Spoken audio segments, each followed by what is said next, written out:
It's time to accelerate. Hey friends, this is Andy. Welcome to episode 695 of Accelerate, the sales podcast of record. Now I have another excellent episode this week for you to help you get your year off to a booming start. Joining me today is Dan Pink. Dan is the author of multiple New York Times best-selling books, including the classic sales book, To Sell is Human. And today we're talking about Dan's latest book titled When? The Scientific Secrets of Perfect Timing. So what you're going to learn is that success in sales is not just about how you sell or what you sell. As you're going to learn, it's also about when you sell. Now, timing is a science. It can make a difference when during the day you undertake to do certain tasks. So we all have intuition about whether we work better in the morning, whether we're early birds or night owls working late into the night. Well, as Dan explains in his book, and as we lay out in our conversation, we now have the science, not intuition, the science to help us make timing decisions. So based on evidence, based on data, based on facts. So Dan lays out in the book the aspects of timing and what the research in social psychology and biology reveal about your best times. What your chronotype is what he'll explain what your chronotype is. So when you optimize your cognitive abilities to take on certain tasks like to prospect, to sell, to analyze, to provide insights, it's all part of what's called the synchrony effect. So, sure you stick around for that. Now, before we get to Dan, I want to take a quick second to talk about the Sales House, the only all-in-one personal and professional growth program for B2B sellers.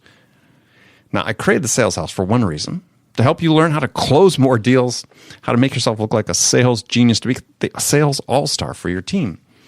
And to, in the process, give you the knowledge, the wisdom, and advice you need to become the very best sales version of you. Now, I've been in the sales business for more than 4 decades, and like you, I've seen plenty of people pushing empty promises. However, if you invest just 10 minutes a day of your time in the Sales House for an entire year, well, you'll never have to worry about hitting quota ever again. You get unlimited access to coaching, content, and a community of motivated peers who know that to learn more means to earn more. So come become the best version of yourself at the Sales House. Visit thesaleshouse.com/join. That is thesaleshouse.com/join. We'll see you in the house. All right, let's jump into it with my guest today, Dan Pink.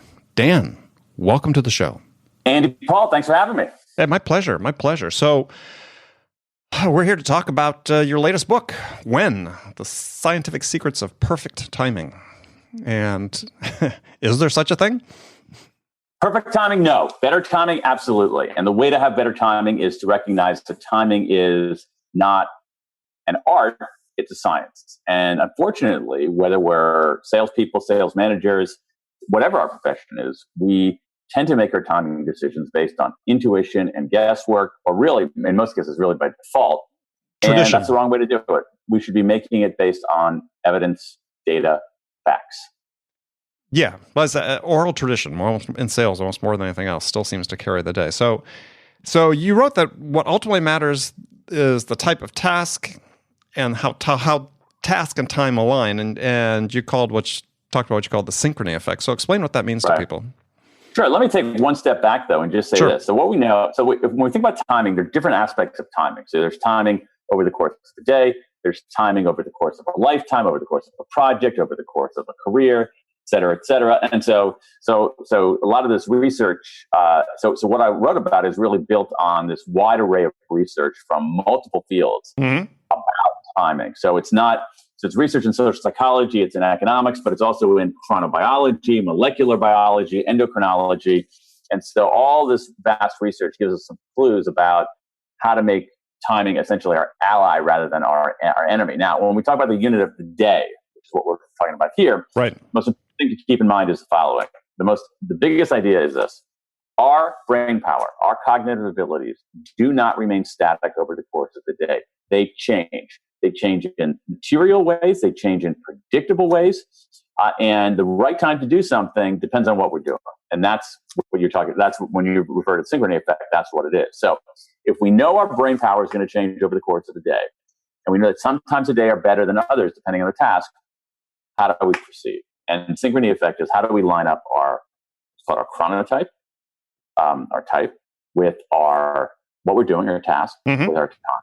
And that's what that is. How do you bring those three things, type, task, and time, into alignment? Yeah, I thought an interesting tidbit you had in the book is that, especially for old guys like me, is that some of these like memory issues are really more a function of the synchrony, right? There are some very interesting. It's interesting you point that out. There's some very interesting research showing that, particularly, I mean, you're not that old. You'd be surprised. You're not that much older than I am. Although I know a little bit about you, so I know that you are a little older than I am. But regardless, here's the point: that if you actually do in certain populations, if you take, like, say, memory, let's use the concept of memory. It's often used as a proxy for cognitive decline, a proxy, maybe a harbinger of dementia and whatnot. That a lot of the effects that when older people do memory tasks in the morning, they basically perform like younger people. And when they do it, it's really when they're doing the memory tasks in the afternoon where there's a deterioration. And the thing is like that's true of a lot of us in a lot of different domains. So if you look at performance over time, I mean, there's so much evidence of this. So if you look at like healthcare, doctors make anesthesia errors are 4 times as likely at 3 p.m. as they are at 9 a.m. Yeah, when I read that section, I was like, if I ever go in the hospital again, and I've had a couple surgeries. They were first thing in the morning, and I thought, oh, that's good. Good, that's how you do it. Colonoscopies, because everybody likes to talk about those. Doctors find half as many polyps in afternoon exams as they do in morning exams. So all of this is, the idea here, and you see this in so many different domains, Andy, as you know from the book. You see it in how people assess their mood, but you see it very, very clearly in performance. And it's performance not only in one thing, but it's performance in a lot of things. So the differences in performance at the corporate level based on time of day. You see some pretty dramatic differences in education performance over the course of a day. Well, and we've got all this conversation going on now about start times for high schoolers. Absolutely. Amen. You see different performances by judges and juries based on time of day, by healthcare providers based on time of day. Essentially, every domain of life, again, our brain power changes over the course of the day. So what you want to do, what one wants to do, is to do the right stuff at the right time. All right, and it's actually a fairly systematic way to get that done. All right, so let's describe. So there's people can picture this in their minds. You wake up and you sort of are on this peak till about 11 in the morning. It looks like, right? Sort of an increasing. Well, it depends on your chronotype, right? Exactly. So let's talk about that first. Okay. Let's talk about the chronotype. Chronotype is basically it's a word out of this entire field of chronobiology, which is chrono time, right. Biology, study of life. So it's study of biological rhythms. The last year's Nobel Prize in Medicine was awarded to 3 chronobiologists to help understand our circadian and other kinds of rhythms, how they affect, who we are, how we do things. And so what we know about this, some of us are morning people, some of us are evening people, most of us are in between. So about 15% of us are very strong larks, morning people. About 20% of us are very strong owls, evening people, and about 2/3 of us are in between, what I call third bird. So what you have to do is you have to identify where you are in that, and if you break that down, about 80%. Basically, think of it like this: are you an owl or not an owl? Owls are much more complicated than the rest of us. So about 80% of us, as you say, move through the day in that order: peak, trough, recovery. Peak early in the day, trough in the middle of the day, recovery later in the day. But looking at the graphs in your book, though, it seemed like that peak was sort of like right before noon. Yeah, it's going to vary from person to person. I mean, those are large. Like a lot of those charts represent basically this a compilation of a large population, right? And so how it's going to operate for each individual, there's going to be some variance there. Sure. But what we know is like a design principle. Peak for most of us. Peak early in the day. Generally the morning. Mm-hmm. I don't want someone who's in their peak to stop working at 12:15 because Andy told him to. You peak early in the day, and then this trough period in the middle of the day, and then a recovery later in the day. Now, owls, those of us with late chronotypes, we tend to hit, the most important thing for them is they go kind of sort of in the reverse order, recovery, trough, peak. But the main thing for them is their peak is much later in the day, afternoon, late afternoon, early evening, mid-evening, even late evening. Right. And you gave the example of an author who basically started work at like midnight and then wrote through the night. I don't know how anybody does that, but I'm not an owl. I'm not either. So I was trying to figure out, I think I'm the three bird. Yeah, the odds are that you are, because 2/3 of us are that way. But we can figure out your chronotype right now. We want to do that? Sure, let's do it. There's a back of the envelope way to do this. Now, there are, for your listeners, you can go online and find something called the MCTQ, the Munich Chronotype Questionnaire. You can find something called the MEQ, the Morning Eveningness Questionnaire. Those are classic kind of psychological instruments where you answer a number of questions and they give you a rating. But there's actually a pretty accurate back of the envelope way we can do with you. So sure. I want you to think about this. So I want you to think about what chronobiologists call a free day. A free day, and that's important. A free day is a day where you don't have to wake up to an alarm clock. Mm-hmm. You don't have to wake up to an alarm clock. You don't have to be, like this morning I had to wake up to an alarm clock because I had to take my 15-year-old son somewhere at 8 o'clock.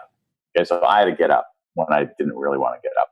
So not when you have to wake up to an alarm clock, but also not when you're massively sleep deprived and you're trying to catch up on sleep. Mm-hmm. So you just go to sleep when you want. You can wake up when you want, just answering whatever your body is basically telling you to do. So on those kinds of days, Andy, those free days, what time would you typically go to sleep? 11. Okay. And what time would you typically wake up? Between 5 and 6. 5 and 6. Let's say 6, just to make it easier. Okay. So what we're doing here is we're figuring out your midpoint of sleep. Your midpoint of sleep. So if your midpoint of sleep, so if you go to sleep at 11 and wake up at 6, your midpoint of sleep is 2:30. Yeah. Okay. So here's what we know. If your midpoint of sleep is earlier than 3:30, you're probably a lark. So you're pretty larky. Oh, okay. If that makes sense to you. Sure. Okay. So if your midpoint of sleep is between 3:30 and 5:30 a.m., you're probably third bird. And if your midpoint of sleep is after 5:30, you're probably an owl. So again, if you're before 3:30, if your midpoint is before 3:30, lark. After 5:30, owl. In between 5:30 and 3:30, you're probably third. Yeah, that's actually pretty larky. Yeah, makes sense. So what this means is that so you, Andy, are going to go through the day peak trough recovery, and for you, your peak is probably going to begin a little earlier than say my peak. So I'm in the middle, but lean a little bit toward the lark side. So for me, what time do you typically get to work? Start working. Start your work today? About 8. 8. Okay. See, for me, I'm closer to 9. Yeah. And so that sort of makes sense. So anyway, so here's what we got. We got our type. All right. If you're a lark or a third bird, peak trough recovery. Right. If you're an owl, much more complicated. Your peak is later in the day. Now, here's what we know about each of those 3 stages. 1, the peak. Again, for most of us early in the day. Mm-hmm.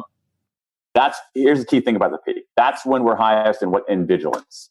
Vigilance. That's the big thing here. Vigilance. When we're vigilant, we're able to bat away distractions. Mm-hmm. We're able to lock down focus. So the peak is the best time for analytic work that requires heads down, focus, attention, analyzing data, preparing a spreadsheet, writing, those kinds of things that require that intense, undistracted focus. So during the trough. Is it focus more than analytical? So creative works as well then.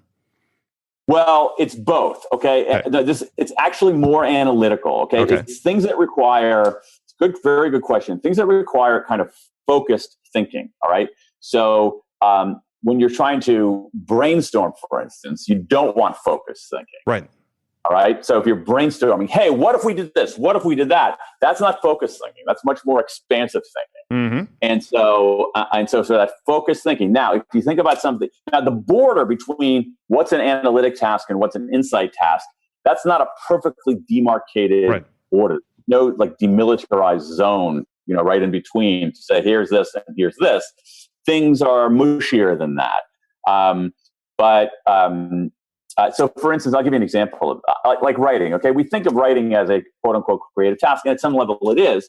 But and I'm a writer. Sure. A lot of writing is basically about making the words march in order. And for writers, any writer knows the greatest enemy of writing is distraction. Mm-hmm. And so, when anybody who writes are easily distracted. At some level, the whole world is organizing itself to distract you when you're trying to write something. Right.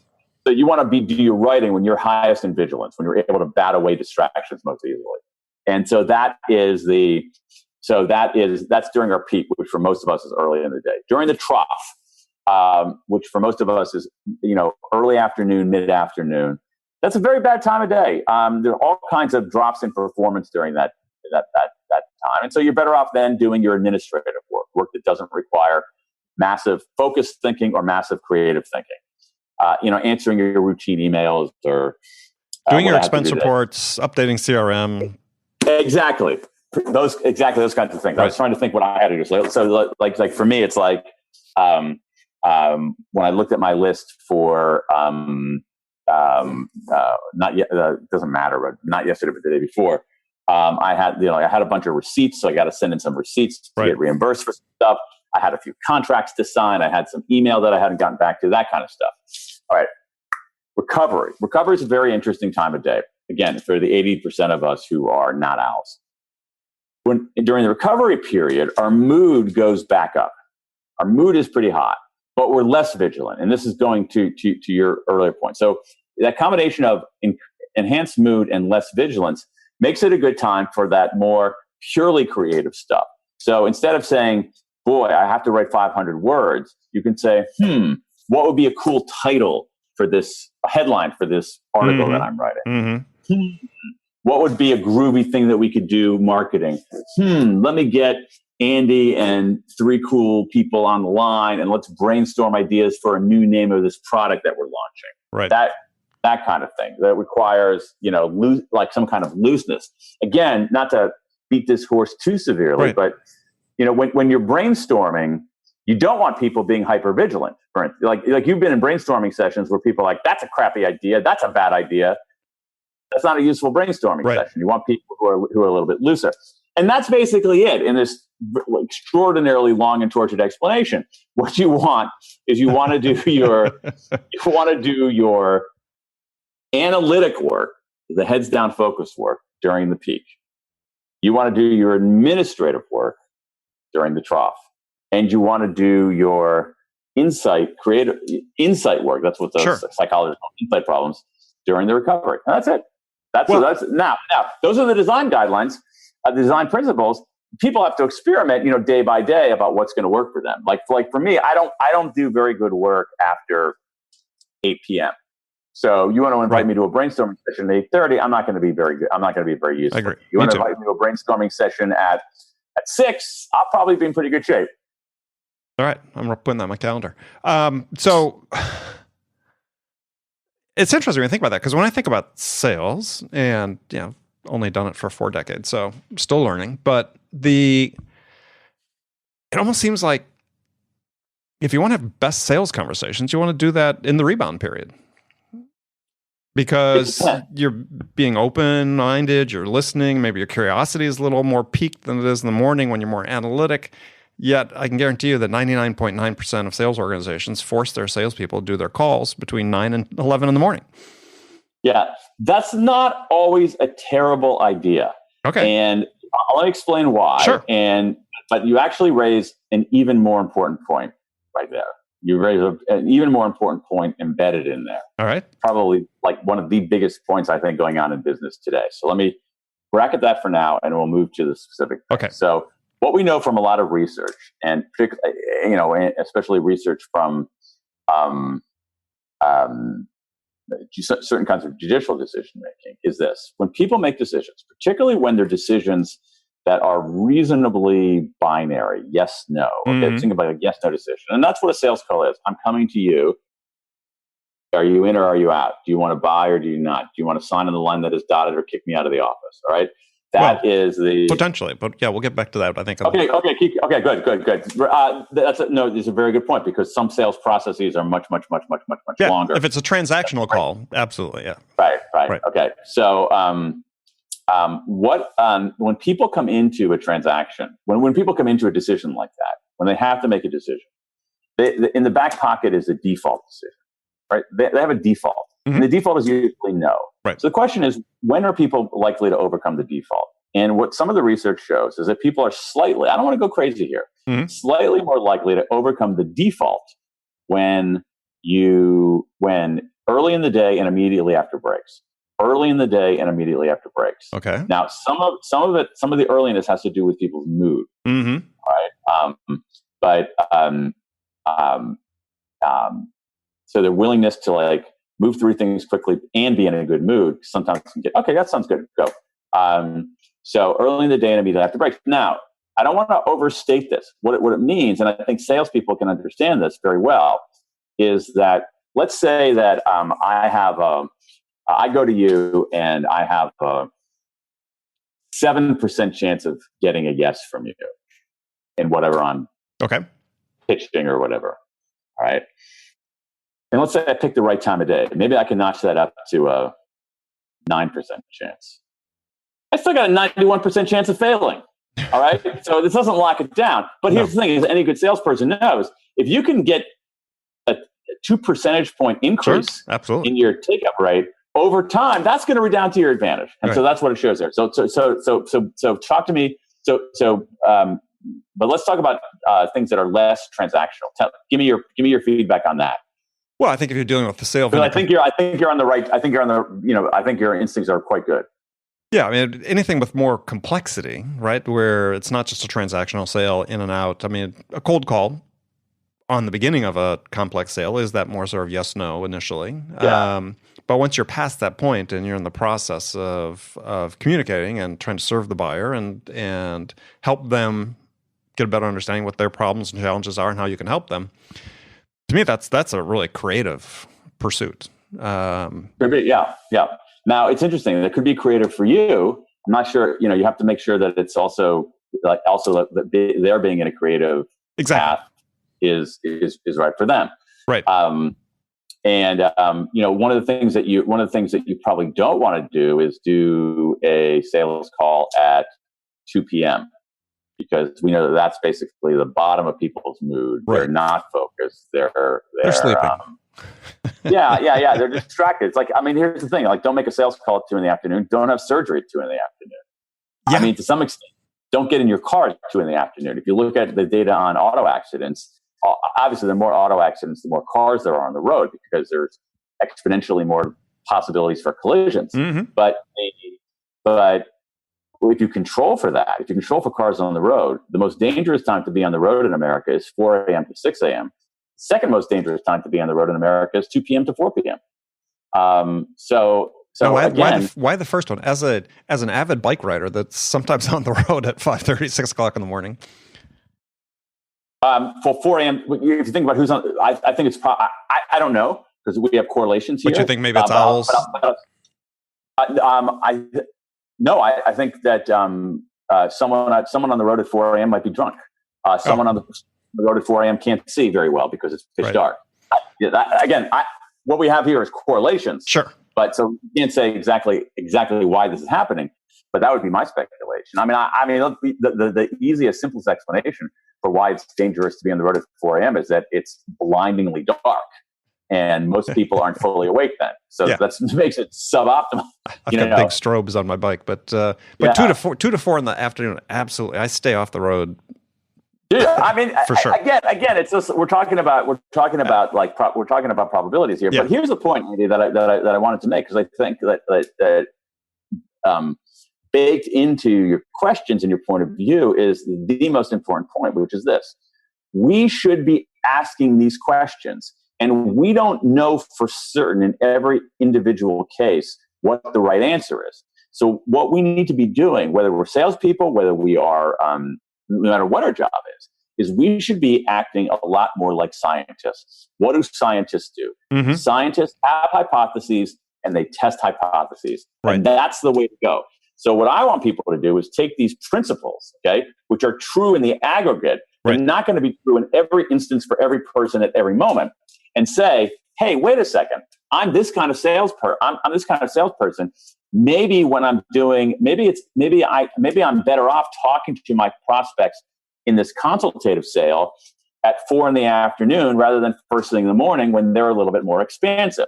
The science is telling me that's probably the case. So you know what I'm going to do? I'm going to talk to one portion of my clients in this consultative, this particular stage of the sales process. Let's say a purely consultative. I don't have the deal yet, but I'm still in this it's a consultative sale. Mm-hmm. It's a longer term, more complex sale. I'm at this particular stage. I'm going to do this stage at 4 o'clock with some prospects and this stage at 9 o'clock with other prospects. And I'm going to pay attention and I'm going to see if there's a difference. And if there's no difference, I'm not going to sweat it. But if there is a difference, if I feel like I'm doing better and we're getting better work done at 4, I'm going to keep doing that. And then I'm going to have another hypothesis. And my other hypothesis is going to be that, hey, in a cold call or something like that, or in a first encounter, people are more likely to overcome the default immediately or early in the morning and immediately after breaks. So what I'm going to do is I'm actually going to get my assistant to try to figure out some of the break times for some of these prospects, and I'm going to try to reach out to them immediately after their breaks and see if that makes a difference. Yeah. And that's, and that's what you do. You take the science, you take the principle, and then you act like a scientist yourself and test it. Yeah. I can't tell you how much I agree with that. I mean, one of my you were saying it. Yeah. I mean, I'm basically the voice. Well, I was saying like sort of baked into your questions was like, this is how we should do things. Yeah, one of my great frustrations in sales in general these days is over the last 5-10 years, the sales process has become so rigid, and it's all about metrics. Because now we have technology, it gives us all this data, and we don't give people this freedom to test and to find what works best for them. I mean, this is, if you listen to anything I do or read anything I write, this is one I keep talking about: is how do we give people enable people to become the best version of themselves. And this is an example of, because the best version, as you talked about early on, and I'm a huge believer in this in sales, is that the margin of victory should be assumed to be 1%. Between you and somebody you beat for a deal. I mean, there's no way to quantify it, right? You can't say I'm 5% better, I'm 10% better. So assume it's 1%. So what are the 1% things you can work on? It's sort of like the guy who's the manager of the Sky bicycle team in the Tour de France. His whole thing is the aggregation of marginal gains. How I can get 1% better and just position on the bike, the suits we wear, I mean, everything. And this, our chronotype and paying attention to that is one of these things that could make us 1% better, and we just need to pay attention to it. Absolutely. And I also think that you actually have the accumulative effect, because if you're always testing, you're getting that 1% improvement, 1% improvement, 1% improvement over and over again. It's not a one-off, because there are all kinds of things that you can do. And here's the thing: our friends in the marketing department actually are pretty good at this, because especially on the digital side, they do a lot of A/B tests, and that's all I'm talking about. I'm talking about A/B tests are a powerful way to understand what's really going on. Absolutely. You talked about the oral tradition and storytelling and folklore. Yeah, in some level, folklore is a way to understand how things work and how things go along. For many kinds of professional endeavors, folklore can offer some guidance, but I'm not going to rely on it. I'm going to rely less on a doctor steeped heavily in folklore than I am in a doctor knowing that she's read the latest medical journals, which are full of randomized controlled trials about the particular ailment that I'm facing. So our friends in marketing do A/B tests. We should be doing A/B tests, whatever our function is. Yeah. Well, I thought, and to that point about marketing, is when I was reading your book, then I stopped and went online and Googled, okay, what's the optimal time of day, or at what time of day do emails get open most frequently? And 11 a.m. Yeah, it depends though. Here's the thing: is like that's at some levels that's all over the place. What kind of emails? Emails from whom? Emails to whom? Yeah, variables you can't control. But that's a very easy. Listen, that's a very easy thing to. That's a very, very easy thing to test. I have an email newsletter. We A/B test all kinds of stuff. Right. We A/B test headlines because I want to serve my readers as best as I possibly can. Yep. And so I think I'm putting out good content. So we once A/B tested on we once A/B tested on length. Like, am I overwhelming people with too much information, or am I giving people too little? We tested different versions of it, and it turned out it made no difference at all. People just want good stuff. They like good stuff when it's short. They like good stuff when it's long. And so, okay, I'm not going to sweat this. Either that means that they didn't read past the short version. So even on your long emails. Well, no, because but here's the thing. You had links. You had links, I know. Exactly. Yes. So we can see, did you click a link really? Did you click a link at the bottom of this long one? And to our amazement, a lot of people did. Yeah. So, again, we can have hypotheses about things. We can have a hypothesis. Oh, everybody's so distracted, they only want short stuff.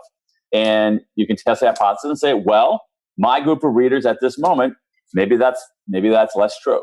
Mm-hmm. So question, what's off topic now? So what's your next book going to be about? I have no idea. You got any ideas for me? Yeah, curiosity. Curiosity. Okay, there are a few books on curiosity that are out there. I think it's come out recently, but it's I think it's a great point. I think it's a great topic. I think it's really interesting, and I know that I look for that trait in both people I work with, but also people I'm friends with. Mm-hmm. So people who I'm friendly with who have no work connection to me, I like hanging around curious people. I also like working with curious people because I think curious people push things in a different direction, push things a little bit harder. And I think that, take a book like When that we just read is for the curious individual, the point we were talking about earlier is there's so many things to try in here, right? People just have to do it. And absolutely. It's one of the great, things that keeps me motivated in life is, how do we convince salespeople to invest in trying new things to not sell like we've done for the last 120 years, which is essentially what we're still doing. So, in many, many cases, that's exactly right. Even though, in my view, sales has changed more in the last 10 years than the previous 1,000. Yeah, but my view is less than people think. And interesting. So, but anyway, Dan, it's it's been great talking to you. We could do this forever. We'll have you back sometime. We'll talk again. I'd love to. So how can people get in touch with you? You can go to my website, www.danpink.com. Simple. All right. All kinds of great stuff there. Resources for free. An email newsletter that's free. Information about the books. I do a regular video called the Pinkcast. All kinds of stuff for the low, low price of nothing.